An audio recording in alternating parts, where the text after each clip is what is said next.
Okay, welcome back to ulit mga kapuso. Nagbabalik tayo dito sa Barangay Escopa, Quezon City dahil ongoing pa rin ang ating basketball clinic. Ngayon, kasama natin syempre ating mga hoops coaches na nagko-coach sa ating mga kabataan ngayon. At ngayon, tinuturuan nila ng proper defense because sabi nga nila, ang defense leads to offense. Now, palalampasin ko ba ang pagkakataon para kalabanin ang aking nemesis, Mr. Ronnie Magsano. Nung bata pa lang ako, pag sumisigaw yung kabilang team, yung team nila, Ronnie Magsano for 3! I cringe. But now, meron na akong chance na kalabanan sila. 3-on-3. Coach Ronnie, pick your team. Meron na. Robin and Kate. Robin and Kate, kuha mo na ako. Sino suma? Sino? Okay. Okay. Okay. Coach, Hindi pwede yan, Ino! okay, sorry.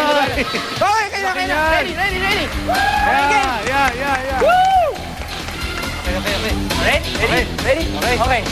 Coach, your ball. Okay, Kate, labas mo, Kate. Let's go. Okay. Dibal, Kate. Come on. Ay, si Rob, ha? Come here, Kate. Shoot the ball. Oba, inagawan. Oh, block. Pasa ka yun. Okay, bola. Kate, bantayan mo si Kuya Drew. Oh, touch ball.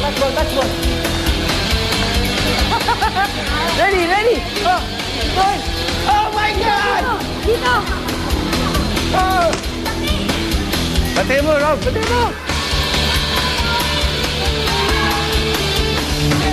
Ay, si Kate, oh. Oh, bakit hindi mo na tayo, guys? Kate, Kuya Drew.